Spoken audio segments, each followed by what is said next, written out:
नमस्कार, न्यूज 18 के digital platform पर आपका बहुत स्वागत है। मैं हूं आपके साथ अंशिका पाठक। यूक्रेन ने इस बार रूस के गर्दन पर वार किया है। जी हां, यूक्रेन की सुरक्षा सेवा ने 4:44 पर तड़के एक खास ऑपरेशन के तहत क्रीमिया ब्रिज को तीसरी बार निशाना बनाते हुए जबरदस्त धमाका किया, जिससे ये पुल जो है अब क्रिटिकल कंडीशन में पहुंच चुका है।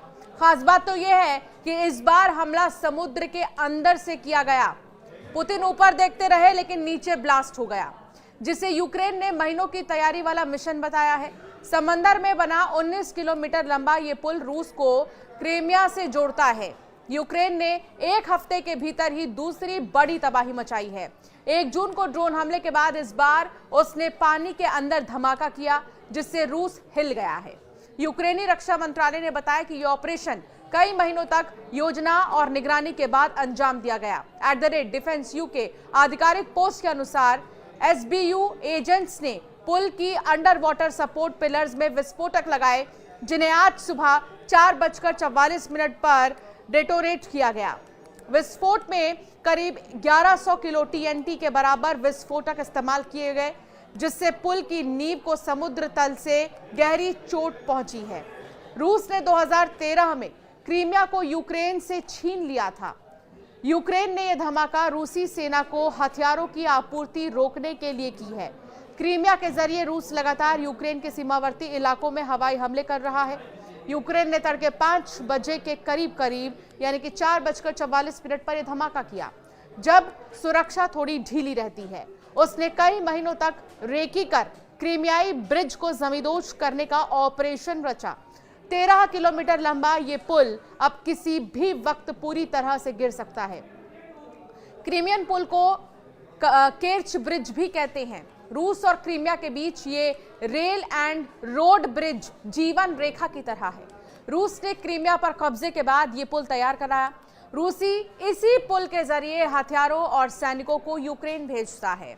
यूक्रेन ने इससे पहले 1 जून को रूस को 4 वायुसेना ठिकानों को उसी की सरजमी से निशाना बनाया था। ड्रोन अटैक के जरिए उसके 41 लड़ाकू विमानों को ध्वस्त किया गया था। इसमें परमाणु हमला करने में सक्षम बम वर्षक विमान भी शामिल थे। यूक्रेन की सुरक्षा सेवा ने यह स्पष्ट किया है कि इस ऑपरेशन में किसी भी आम नागरिक को कोई नुकसान नहीं हुआ। उनका कहना है कि यह हमला सिर्फ सैन्य और अवैध संरचना पर केंद्रित था, जिसका मकसद रूस की आपूर्ति श्रृंखला को बाधित करना है। हालांकि रूस की ओर से अभी तक इस हमले पर कोई विस्तृत आधिकारिक प्रतिक्रिया नहीं आई है, लेकिन स्थानीय रूसी मीडिया और टेलीग्राम चैनलों पर अफरा तफरी और ट्रैफिक ब्लॉकेज की खबरें आ रही हैं। ये संकेत है कि रूस फिर एक बार रणनीतिक रूप से चौंका है। यूक्रेनी अधिकारियों ने बताया है कि 3 साल से जारी युद्ध को समाप्त करने के लिए प्रत्यक्ष शांति वार्ता में कोई प्रगति नहीं होने के एक दिन बाद उत्तर पूर्वी शहर के केंद्र में स्थित इमारतों और एक अस्पताल पर रॉकेटों की बौछार कर दी गई। ज़ेलेंस्की ने कहा कि सुमी पर दागे गए रॉकेटों में से एक इमारत की दीवार में घुस गया, लेकिन विस्फोट नहीं हुआ।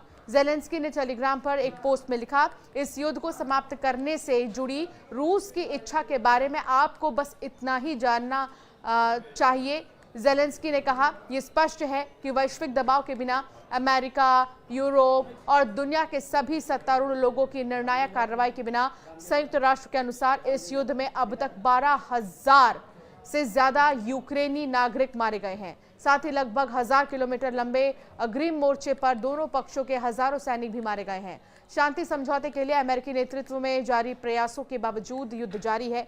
पुतिन युद्ध विराम के लिए सहमत नहीं होंगे। इस्तांबुल में सोमवार को हुई वार्ता में युद्धरत देशों के प्रतिनिधिमंडल मृत और घायल सैनिकों की अदला बदली करने पर सहमत हुए थे, लेकिन युद्ध समाप्त करने के लिए उनकी शर्त बहुत अलग रही हैं। संयुक्त राष्ट्र के अनुसार इस युद्ध में अब तक 12,000 से ज्यादा यूक्रेनी नागरिक मारे गए हैं। साथ ही लगभग 1000 किलोमीटर लंबे अग्रिम मोर्चे पर दोनों पक्षों के हजारों सैनिक भी मारे गए। शांति समझौते के लिए अमेरिकी नेतृत्व में जारी प्रयासों के बावजूद युद्ध अभी भी जारी है।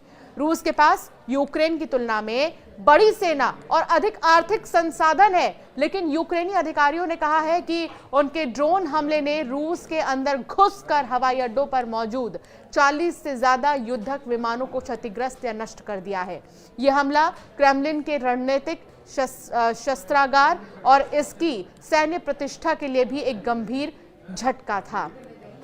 तो फिलहाल ऐसा धमाका यूक्रेन ने रूस में किया है, उस क्रीमिया के पुल पर किया है, जिसको सोचना रूस के लिए मुश्किल ही नहीं नामुमकिन था। लेकिन बावजूद इसके ये तगड़ा झटका यूक्रेन की तरफ से रूस को दिया गया। अब देखना होगा कि रूस का अगला कदम क्या होगा इस पर। आप जरूर हमें कमेंट कर बताएं आपका क्या मानना है इस टॉपिक पर।